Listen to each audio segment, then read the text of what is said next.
I'd like to welcome everybody to this LinkedIn Live event, which is going to cover how Africa can help address the talent shortage. I'd like to really encourage people to try and interact as much as they can with this. This is a bit different to our typical webinars, where we're quite slide heavy and try to keep on time. We really want to make this as interactive as we possibly can. So please comment in the chat if you've got any questions. But we'd also, while we're waiting for people to join, love you to maybe put a comment in the chat about where you're joining us from, just so we can see how global our audience is. Before we get into the content, just some brief introductions. I'm David Rickard. I'm a Vice President at Everest Group. I cover our customer experience management, as well as our sourcing and vendor management topic areas. I'd like also to ask Tracy to give us a brief introduction. Fantastic. Thanks so much, David. Appreciate it. Really great to be here.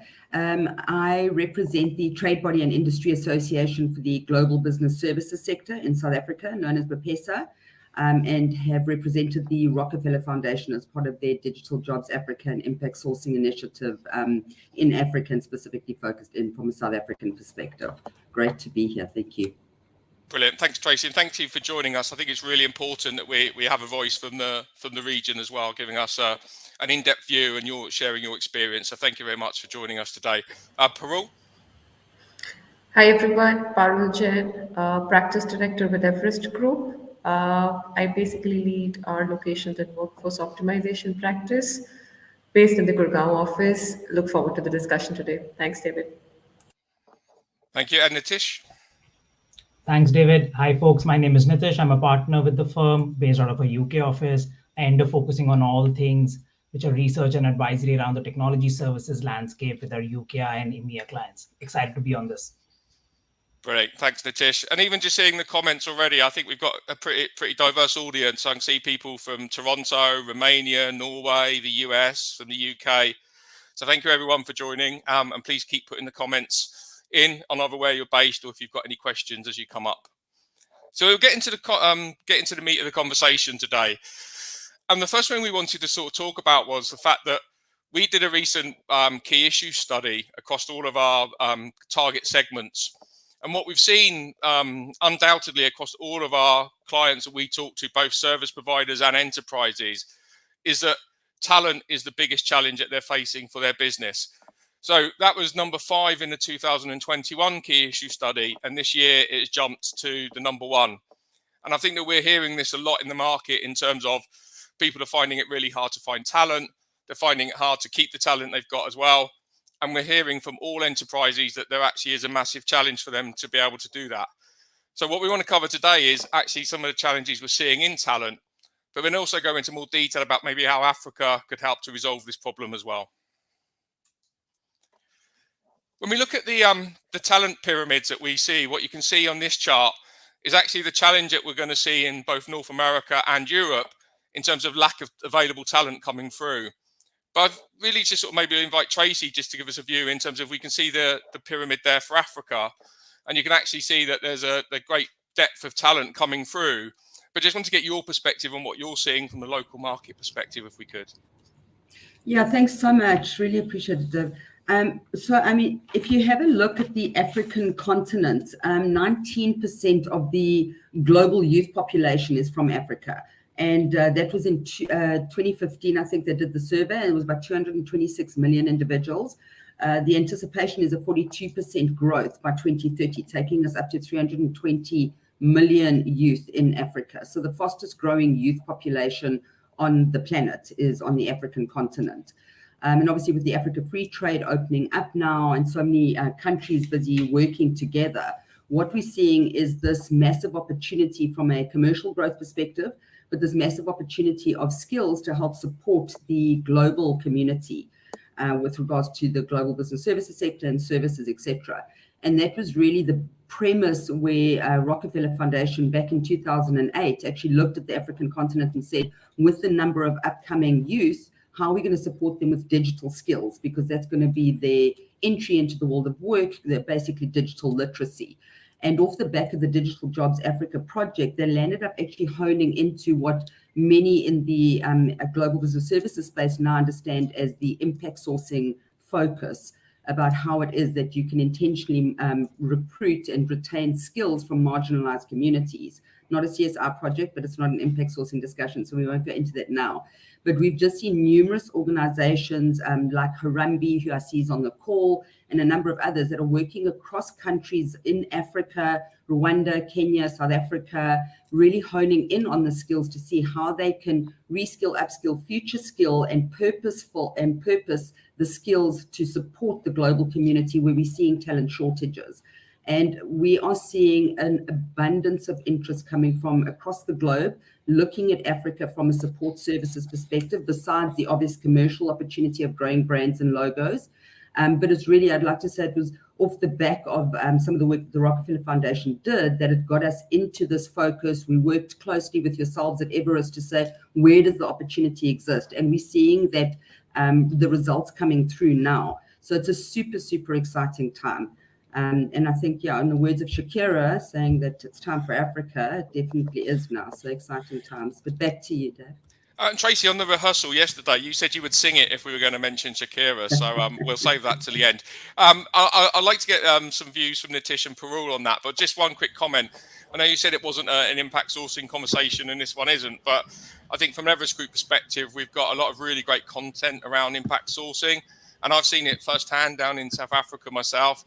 Some of the most engaged agents that I've ever seen from a contact center perspective. So I'm a big fan of impact sourcing, and please follow some of our content on that if you're interested in impact sourcing.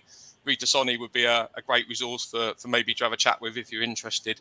But Nitish or Parul, any other comments on the population pyramids? Yes, David. In fact, just making one comment here, and Tracy talked about, hey, we're looking at 2050. Most of the youth is sitting in the African continent. I'm saying right now, almost India, China, Africa all sit at approximately 1.3, 1.4 billion people each. Fast forward 20 years, we see Africa's population rising 50%, going up to 2.1 million, whereas India, China, almost in the same par, but maybe 10, 12% higher. So we're talking about sustainability. These numbers are just going to rise. So yes, it has current potential, and the potential is just going to increase there. Yep, absolutely. And I think, Parul, that's a great point. And David, adding to what Tracy said earlier in the conversation, I think while impact sourcing is a great thing to talk about, I think what we've also seen is a shift in people talking about truly purpose-driven businesses. So there is a business need to diversify where we source talent. So it's not just about charity or CSR, but also the need to bring in new points of views. So the fact that doing good means good business as well is creating a sense of increased impetus to look at Africa as a source for technology talent. I'm also going to mention that we have our impact sourcing state of the market research expected to be released in a couple of weeks from now. So definitely look out for that. Yeah, it's funny. I can see Rita's actually on the call. She's probably loving all these adverts that we're giving for her area. But I think you can see that we're all quite passionate about this. Just moving on, I think that we can't talk about any location specific or country specific or region specific without thinking about, well, actually, what are the challenges the actual businesses are going to be facing? And I think what we see is that next generation technology is going to be a key battleground. I think also in terms of context is going to be critical. So having an industry background is going to be key. So we're seeing more and more industries really focusing on experience in their own verticals and looking for skills in those verticals. So I think that's going to be important. I think the other thing is around certification doesn't mean that people are ready for project readiness. So you can come out with all the qualifications you like, but having the experience to work on a project and even being able to function in a project environment is actually a big step forward. So it's about getting people ready. And then also I think any geography that we look at from a skills perspective is going to have the flexibility to meet the ever-changing needs. I mean, we've just gone through a major pandemic. Every country, every location that we've used has had to be really flexible in terms of how they adapt their operating model. And I think wherever we look at for talent, we're going to have to really focus around flexibility. But again, just invite any comments from Nitish or Tracy or Parul on this and what you're seeing from the conversations you're having with enterprises or service providers. Yep. So David, I think the 4 things that you highlighted are really crucial because I think the talent model of tomorrow is not going to be the same as what we have had in the last few years because the pace of technology and the pace of digitalization has accelerated. And that has impacted how clients and enterprises now want different attributes from their talent. I also see a few comments coming in around where our data is from, and does this include pre or post COVID impact? And I think what's interesting is, all of this data is very current, and if you look at current projections, the global population is expected to stabilize at somewhere around the $11 billion mark, 11 billion number mark, given what Parul said, and some countries in Africa will have a larger population than Europe. So in some ways, the attribute of the talent and where we go for the talent will lead to a nuanced discussion. The thing also I wanted to highlight is it's difficult to think of Africa as a homogeneous market. I think it's important we bring in a set of nuance, given there are 54 countries which make up the continent. So it allows for different horses for different courses, if you will, in terms of looking for the right talent based on the needs. Yeah, I think that's a great point, Nitish. I think I've been frustrated for years being focused on Europe for quite a lot. The people say Europe, and it's like, well, the UK is not the same as the Netherlands or the same as Sweden. So I think that it is important that we do look at Africa as those independent countries who all have different skill sets versus trying to look at it as one big homogeneous blob.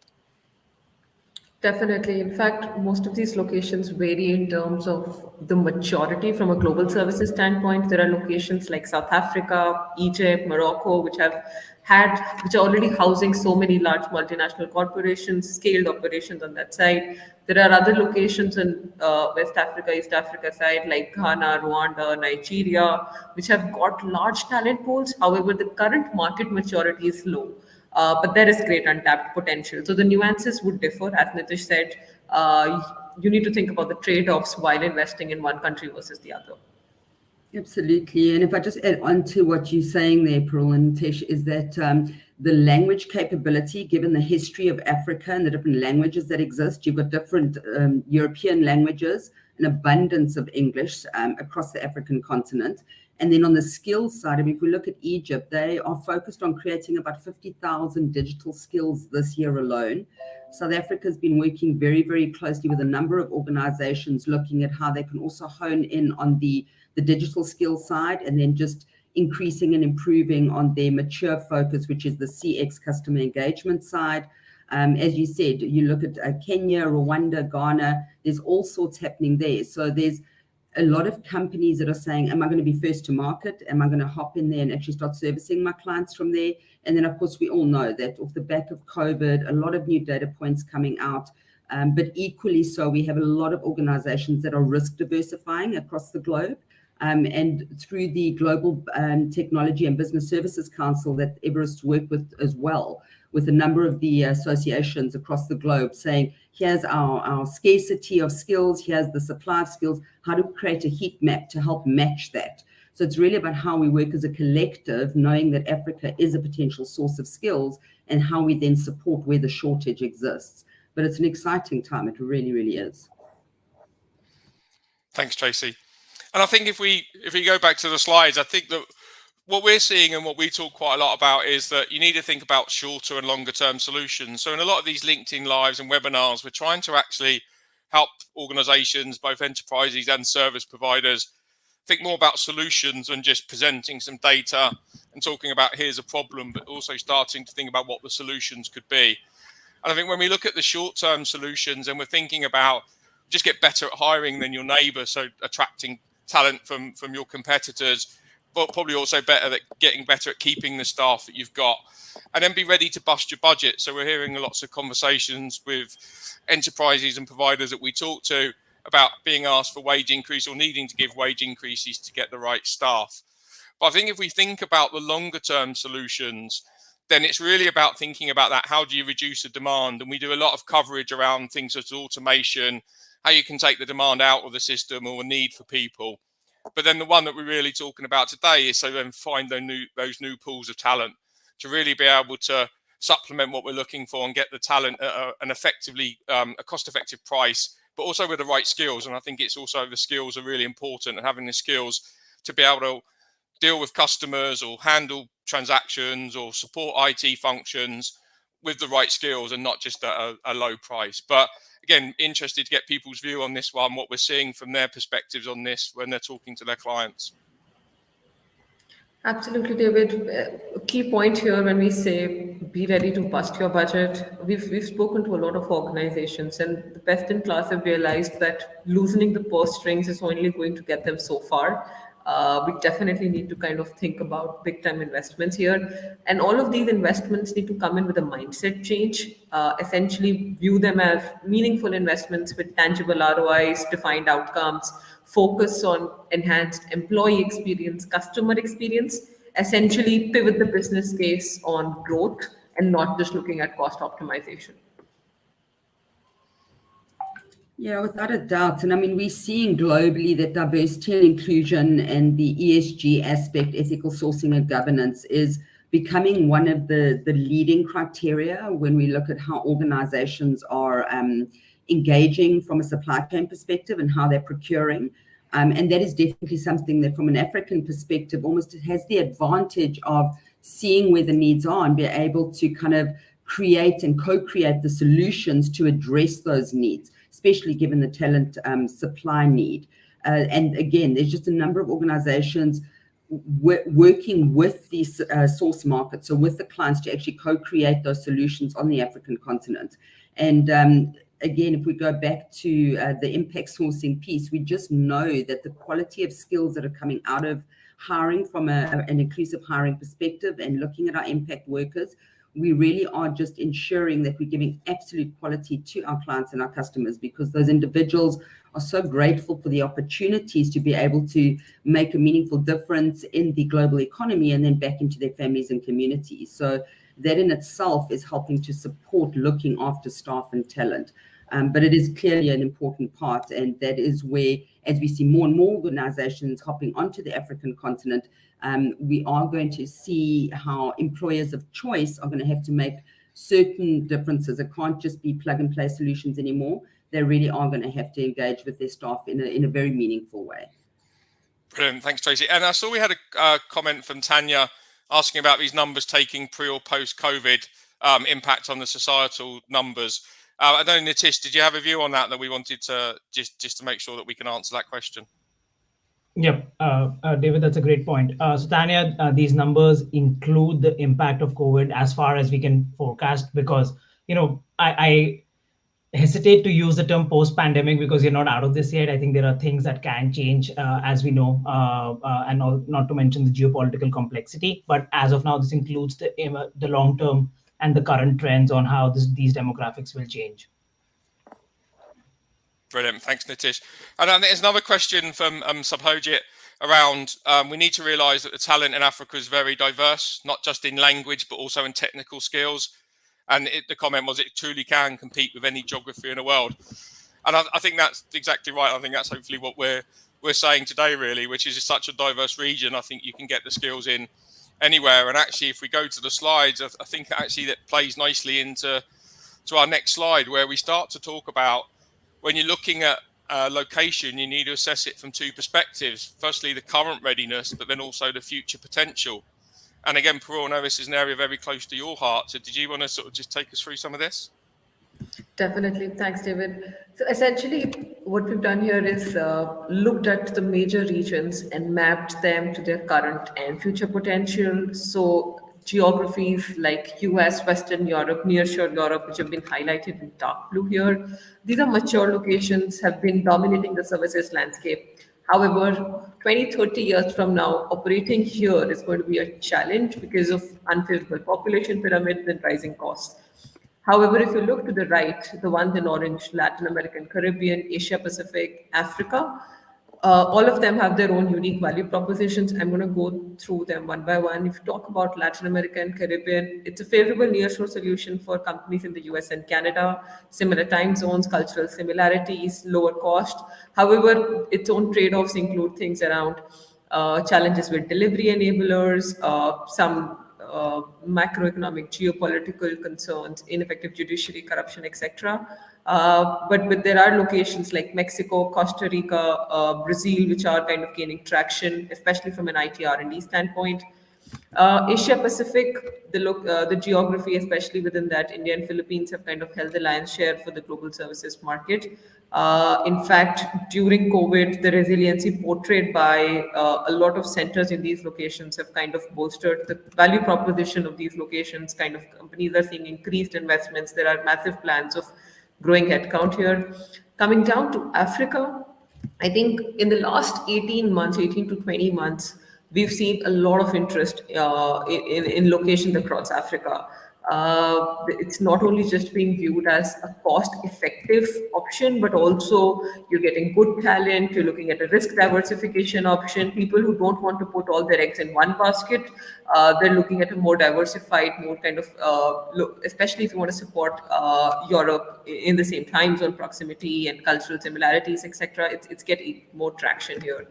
And this is testament to the fact that we're seeing big logos setting up shop in Africa. So Microsoft, Twitter, Google, Huawei, all expanding their centers, setting up AI labs across countries. So we saw activity in Ghana, something in Rwanda as well. So we're seeing a lot of push, not just from service providers, but also from enterprises here.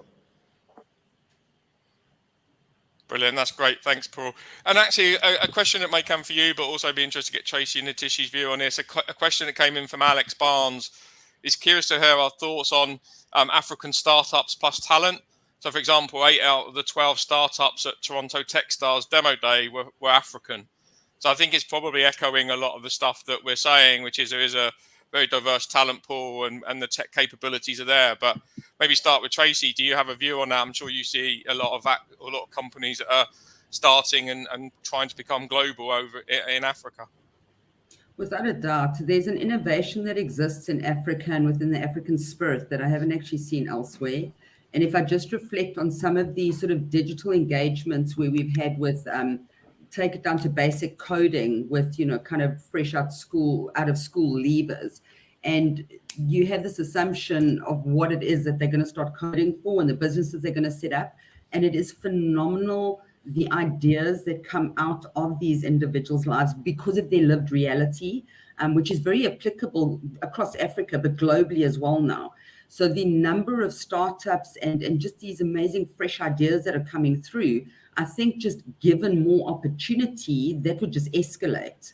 So I agree with what Alex is saying. And I'm not surprised that sort of 8 out of the 10 are coming from Africa. It's, again, exciting times, a lot of innovation coming through. And maybe a follow-up question to that. So we've had a conversation from FD, which was asking around what market sectors are we seeing best served from Africa? So, I mean, I speak from personal perspective. I've worked from a customer experience perspective, really successful in places like Morocco, South Africa, and Egypt. I'm sure, Nitish, you've probably got a view from an IT perspective as well. Yep, David, that's a good point and an interesting question because again goes back to the point that there are different places to source talent for that intersectionality of either language, technical skills, industry, or diversity. And you're absolutely right. I think if you look at contact center and customer experience, we've seen a lot of that, both voice and non-voice. If you look at places like Egypt, we've seen this multilingual delivery already happening to the EMEA region for a while, specifically for a lot of IT application development and maintenance and digital services now, referencing the startup ecosystem that Tracy spoke about. If you look at places like Morocco, we've again seen multilingual contact center and IT services delivery. I think some of the question also is about specific buying markets or market sectors that contribute to this. I think it's not a surprise to anybody that financial services and insurance accounts for a large chunk of that, given how dominant they are in terms of technology spending. I've seen a lot of pharma and life sciences, given my background, look at Africa, specific parts for this. IT support, to my point earlier around specifically application development, maintenance has been happening for a while. What will be interesting to see is how, given some of the incumbent innovation that exists in the African continent, specifically say around payments. If you look at one of the earliest examples of how payment innovation has happened before fintech was the buzzword, was happening in places like Kenya. Now it'll be interesting to see how that can be globalized. I think a lot of this has happened where people have asked for these skills and have gone to different places in Africa. I think the trend I'm also now trying to look out is how can the continent now teach the world about certain areas where it's been ahead of, compared to some of the other markets? Absolutely, Nitish. In fact, one of the other key sectors, notable growth being seen there is tech and telecom. In not just in the mature countries that we talked about, even in lesser mature locations, but they're seeing a lot of traction there, especially from the local and regional players. So that's another sector I think I would put out along with financial services and healthcare. Yeah, from a Brilliant. health, Sorry, David, I go just ahead. want to add No, go in ahead. from a healthcare perspective, we're seeing huge amounts. I mean, just given the actual training, which is quite unique, the level of training that needs to be taught in Africa from a healthcare perspective, where you have certain hurdles that need to be, gotten over in Africa, where you may not see that as a standard in other places in the world. And just again, the innovation that comes out of that, and that immediately gets picked up by some of your more rural environments across the world, where healthcare is not as easily accessible, where it may become a little bit more of a standard, in Africa. And one of the examples that always stands out for me is, and I stand to correction on all the details here, but blood delivery via drones in Rwanda to the remotest part of the country, which is just fascinating. And I know that during the height of lockdown, a lot of Western and European countries were coming to Africa to look for nursing and healthcare staff to come and support in their own countries. So, it's beyond kind of the global business services space. And then just, as you say, the tech piece that comes into healthcare and how to actually access those communities that don't have sort of walk-in facilities available to them, which has been exciting as well. Brilliant. Thanks, Tracy. We've had a couple of questions actually as well. And so just so you know, our approach to this is that we're not bound by time. And if people want to continue to engage, that's great. So if you've got questions, we're not going to try and rush off the line. So please keep the questions coming. Another question from Subhojit, which is around those that are convinced about Africa, what would their next step be?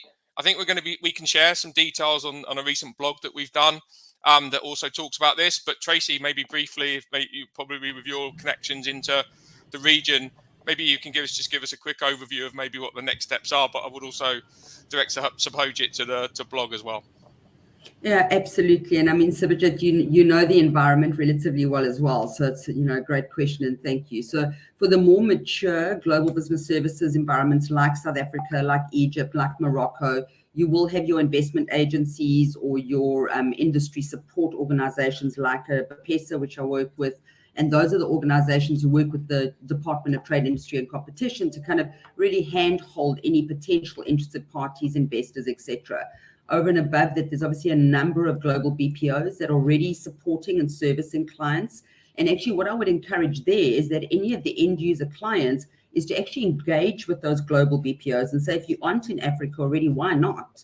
And you really should be growing your footprint if you are there, or considering some of the African countries and the solutions that they have to offer.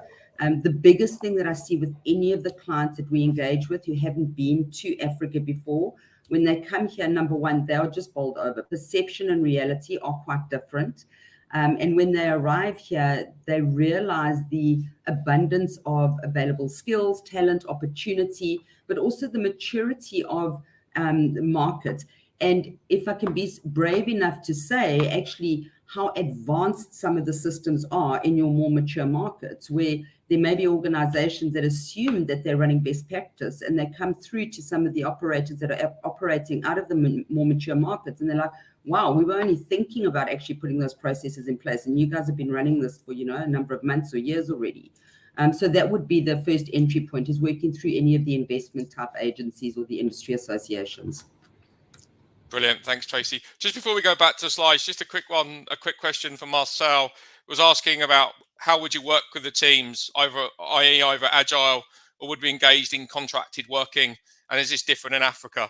So from my perspective, having been in procurement a long time, I think that it depends, and I know that sounds a bit like an analyst or a consultant answer, but it really does depend. If you're working for a BPO, I don't think there's any need to change the model that you're working with them on globally. It doesn't change just because you're in Africa. I think if you're working with some local providers, they may not necessarily be as familiar with those models, and therefore it may take more discussion or more management. So I would say just keep an open mind and then work on the model that you prefer. but work with the provider to see what you can work out. It shouldn't have to change. That's the same globally that you'd have to do with providers who maybe aren't aware of those models. So I personally don't think you have to change your approach to Africa versus any other location, but I don't know if any of the other panel have got a different view. Yeah, no, I mean, and just to add on to that again, if you look at the ISO 18295 customer contact center standards, it's actually South Africa that convened that community of expert practitioners to put together the ISO standards, which were launched in 2017. And I know there's many other standards to consider. A number of organizations in South Africa are COPC compliant, and in Egypt, I know that. But, if you look at it from an ISO perspective, so Africa is actually leading the pack in many areas. I just don't think that they're as noisy as what they should be about it. So, that's not an issue when it comes to compliance. And Nitish, I guess you agree from an IT perspective? Absolutely, David. In fact, to that question, whether it's agile versus contractual, staff, it all depends on the maturity of the organization trying to do it and the function. It's, I don't think the continent or the different markets, either from a compliance or availability or propensity perspective, pose a challenge. It's really about, what your long-term vision is, how do you want to do it, and what's the sourcing process. Obviously you can start small and scale, but we don't see a difference in maturity in using some of the more advanced commercial or contracting models. Brilliant, thanks Nitish. So just going back to the slides if we can, so we're now, I think we've got people convinced hopefully, and I'm sure people were before they came on this call, that Africa's a viable nation to address some of their talent issues. I think if we're looking at accessing talent in Africa, then obviously there's a number of things that you have to be thinking about. But again, Parul, maybe you've got a view as to this slide and any of the comments you would want to call out. Definitely. I think if you just look at the volume of players that are already invested in Africa, we've got more than 160 odd logos spread across different regions. So it's not just one country, it's split across multiple countries there. Now, the value proposition is different. For instance, you see a lot of CX related investments in South Africa, Egypt. You're seeing more of IT related investments, as Tracy was talking about. Digital skills are getting more attention. So we're seeing a lot of traction there as well. For Ghana itself, I think Twitter CEO Jack Dorsey called it as the hotbed of innovation. We're seeing a lot of traction there itself. Apart from that, yes, we talked about the graduates. Africa is a talent reservoir. We're seeing about 1.9 million annual graduates. And this is just across the leading locations, wherein we see there is potential from a global services standpoint. From a cost standpoint, we're talking about 30 to 35,000 per FT. This is the operating cost, not just the people cost. So the steady state cost, you're expected to kind of incur in these locations. And this is representative for South Africa. If you look at locations like Kenya, Rwanda, these costs may change potentially on the lower side. Fast forward, given the demographic shift in the positive and more favorable the population pyramid, the proposition is just going to strengthen further. Hence, I think there is merit, and we've already called about the value proposition of this location. That's great. Thank you, Parul. Just one question that we just had from Anupam in terms of how is the region geared up to support back office operations, night shifts, and US clients across the banking industry. Well, I mean, I can talk from my experience. I've worked for a US business in the past, and we did back office. We also had night shifts working there. We were a US client effectively. So it wasn't in the banking industry, but it was definitely geared up. And again, the region is a big place, 54 countries. I think certain countries are more mature countries, definitely geared up for night shift with all of the transport considerations that have to be taken into consideration and people willing to work shifts. Back office operations, I don't see as being a problem being done from Africa as well, in terms of, again, the maybe more mature market. So can't speak specifically from the banking industry, and maybe some of the other panel do, but I definitely know that they're ready in terms of being able to do night shift, working with US clients. None of that has ever been proven to be an issue for me, and I've managed fairly large centres down there in the past. Anyone else have a view on that? Yeah, in fact, I remember conversing with one of the leading service providers in South Africa as part of one of her previous studies. They mentioned even during COVID times, they ensured their employees got stay arrangements in hotels so that the night shifts weren't disturbed. There's kind of considerable investment to ensure continuity and seamlessness of operations. So that's something we haven't seen across other regions. But yes, this point came up, and I just remember of that example that was cited. Yeah, absolutely. And I don't know if a lot of people actually know that MasterCard is serviced out of South Africa through one of our leading back office shared service organizations. So from a BFSI, banking, financial services and insurance, South Africa, I know, is very, very strong from that perspective.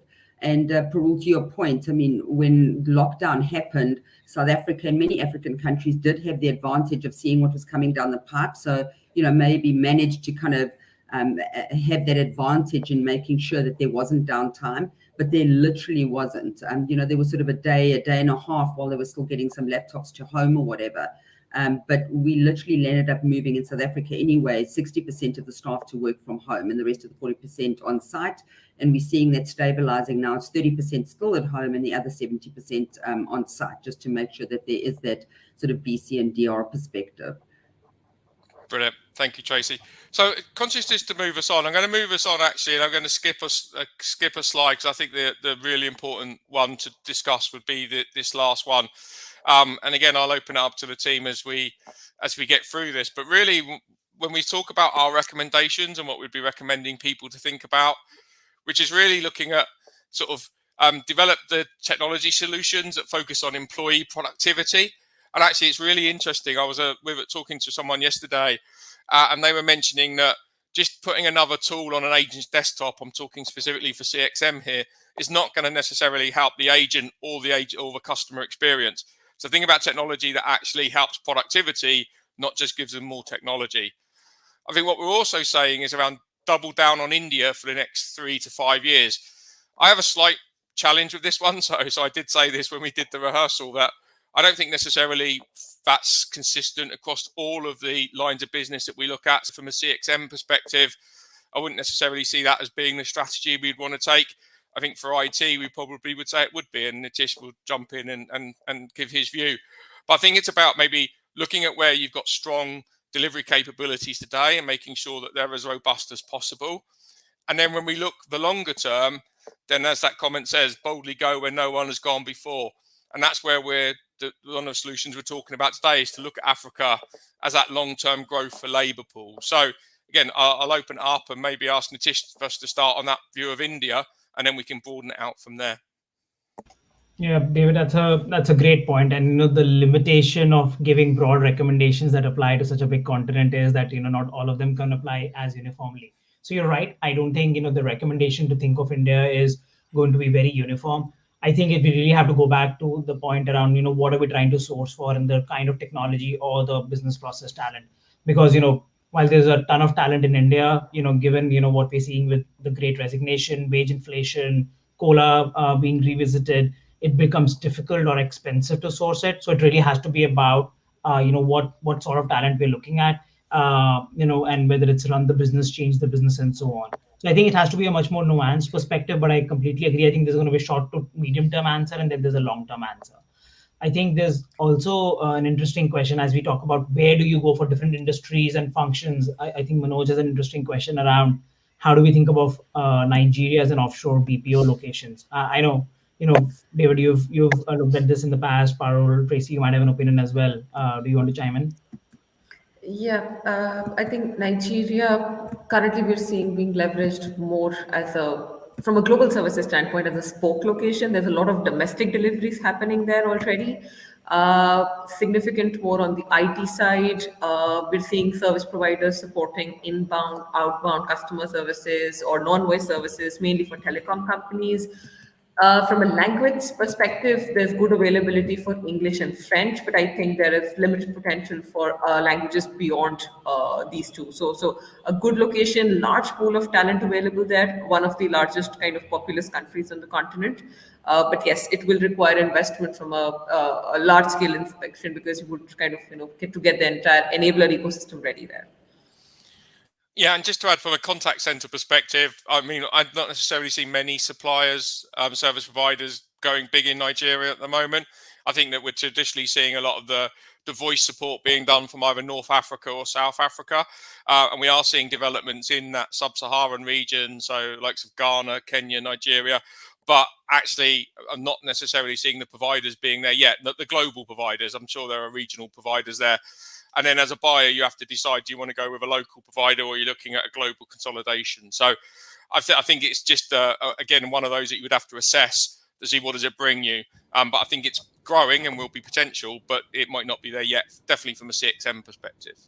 Tracy, I'm sure you've probably got a view. No, I absolutely agree. I mean, they've got 79 million English-speaking individuals. The country is massive, and it's exceptionally robust. What's happening onshore, as Parul said, from a domestic perspective. What I am seeing a lot of is your global big BPOs wanting to do JVs or some kind of bot model with a local domestic operator to really get a handle on what is the local environment like. And you said it earlier, Parul, that there's nuances when it comes to every country, right? I think one of the things that I almost want to leave the audience with is just a responsible way of sourcing within Africa and within the different countries, that this is not your new low-cost destination. This is part of a global expansion. This is a part of coming in responsibly. Yes, it works with impact sourcing, ESG, diversity and inclusion, but it's a way of actually really making sure that there is a true global engagement from a brand perspective, but not coming in to look for the new low-cost environment and then move it and bounce it to the next country and kind of hold Africa to ransom, if I can put it that way, which may sound a bit harsh. But how are you going to go in and actually work with the abundance of available skills, talent, opportunity that exists, but help grow it rather than abuse it? I think that's where I would like to leave it from an Africa perspective. And just, I think the big thing, though, is that Africa is open for business and hungry to engage with the global community. Yeah, it's a great point, Tracy. And I think a lot of the global buyers that I engage with, I think they've realised that actually just chasing the low-cost labour market is not the right thing now, because there's a talent shortage. Also, as we look to increase the amount of automation, you're going to have better quality people. So just looking for where you get it cheapest is not necessarily going to be the right strategy. So there will always be buyers out there that are gold to do that.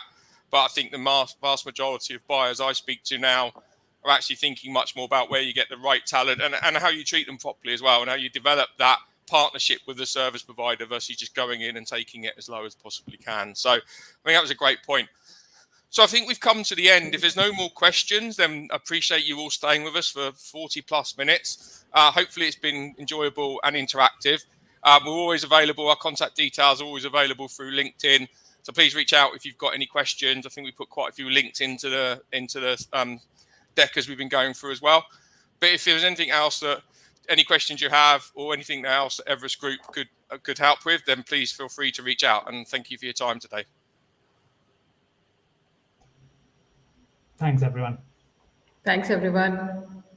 It's been great. Appreciate it. Thank you.